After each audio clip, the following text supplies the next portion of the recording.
शुभ अवसर पर हम लोग सेंटर में उपस्थित हुए हैं। 78वां स्वतंत्रता दिवस के रूप में आज हम लोग मना रहे हैं। बच्चे सभी इसके बारे में बहुत कुछ सर बताए होंगे, लेकिन हम यही कहेंगे कि ये तुम्हारे विद्यालय कोचिंग के जो संस्थापक हैं अभिषेक जी और राहुल जी, जिंदगी कांटों का सफ़र है, जिंदगी कांटों का सफ़र है, हौसला उसकी पहचान। रास्ता पे तो सभी चलते हैं, लेकिन जो रास्ता बनाए वही कर्मठ इंसान। और तुम्हारे जो कोचिंग के डायरेक्टर महोदय हैं, ये रास्ता बनाने का काम करते हैं। तुम लोग को ये रोज बताते हैं कि कैसे पढ़ना है, कैसे देश में विकास करना है, नए भारत की सोच को कैसे लाना है। स्वतंत्रता दिवस आती रहेगी, हम लोग मनाते रहेंगे, लेकिन अब अपने सोच को बदल करके नए भारत बनाना है। और नए भारत बनाने में बच्चे तुम्हारा ही योगदान रहेगा, लेकिन तुम्हारे सर लोग के मार्गदर्शिता में ही तुम लोग आगे कुछ कर सकते हो।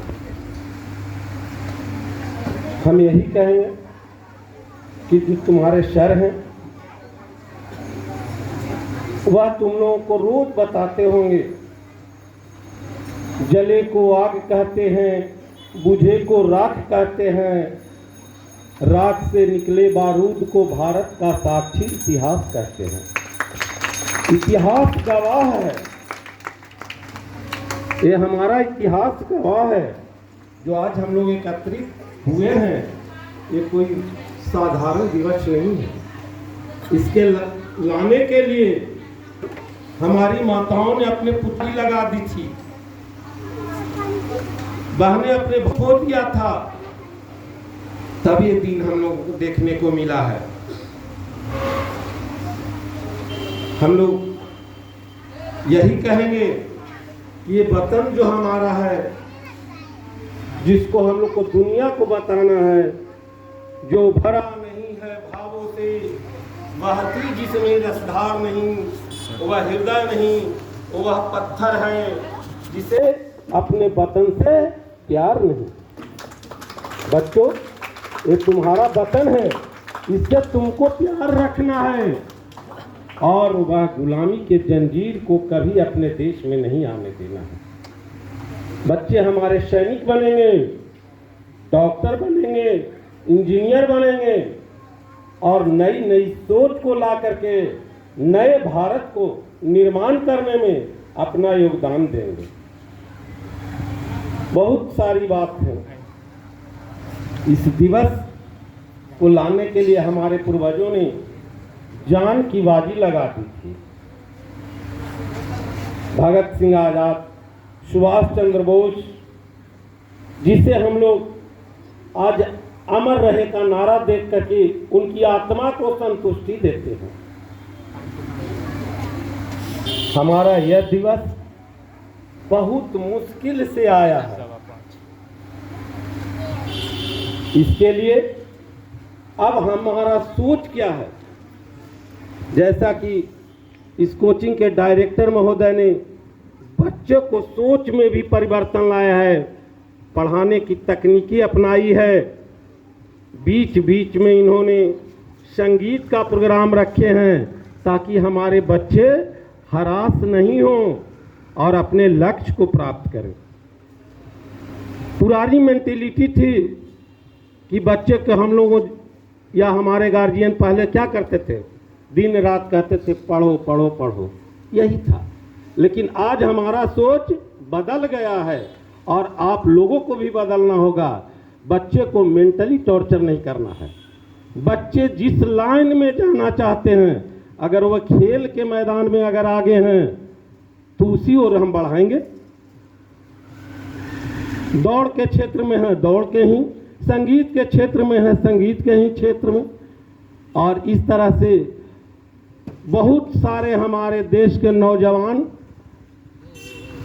आज गोल्डन सिल्वर, बहुत तरह के प्राइज लेकर करके वर्ल्ड में अपना भारत को नाम को बरकरार रखा है।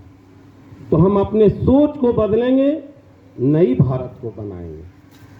नई भारत बनाने में अहम भूमिका रहती है विद्यालय के, कोचिंग के, शिक्षण संस्थान के स्तर को। हमारा सोच बहुत ही आगे की ओर होना चाहिए। गार्जियन को भी अपने मेंटेलिटी को बदलना होगा। बच्चे हमारे, हाँ, निगाह तो रखना पड़ेगा। बच्चे अबोध होते हैं, उस पर निगाह रखेंगे, लेकिन उसकी पढ़ाई में कोई दखल हम लोग नहीं देंगे। हमारे बच्चे कैसे जा रहे हैं, उनके सर किस रास्ते से ले जा रहे हैं, हमारे देश की नई सोच के लिए हर बच्चे को अलग अलग तरीका होगा। कोई डॉक्टर बन करके अपने देश की सेवा करेगा, कोई वकील बन करके भी देश की सेवा करेगा, कोई इंजीनियर बन के सेवा करेगा, तो कोई सैनिक बनकर भी सेवा करेगा, और कोई कारखाना में मजदूर बन करके भी हमारे देश की सेवा करेगा। हम लोग सोशल मोबिलाइजर का भी काम करते हैं। सोशल मोबिलाइजर मैंने जागृति ला करके देश की सेवा हर तरह से हो सकती है। जागृति लाएंगे, गांव गांव में जाकर के शिक्षा के बारे में बताते हैं कि हमारा डेवलप कैसे होगा, नया भारत कैसे विकसित करेंगे, नए भारत के लिए हम लोग क्या करें।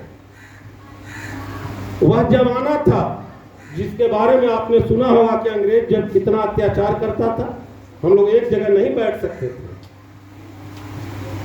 वह जब कहानी सुनते हैं तो लगता है कि जिसका अब तक खून न खौला, खून नहीं वो पानी है, और जो दोस्त को काम नहीं आए उसकी बेकार जवानी है। तो मेरे बच्चे, देश की सेवा करना होगा, नई भारत बनाना होगा, और इसमें तुम्हारा अहम भूमिका होगा। जो तुम्हारे विद्यालय के डायरेक्टर, तुम्हें कोचिंग के डायरेक्टर महोदय तुम्हें क्लास में बताते हो। तो सोच को बदलना है, जागृति लाना है समाज में। इस तरह से हम लोग आगे करेंगे और अपने देश की सेवा करेंगे। वह आज़ादी का दिवस को हम लोग फिर से गुलाम नहीं होने देंगे। इसके बाद मैं अपने वाणी को विराम देता हूँ। धन्यवाद।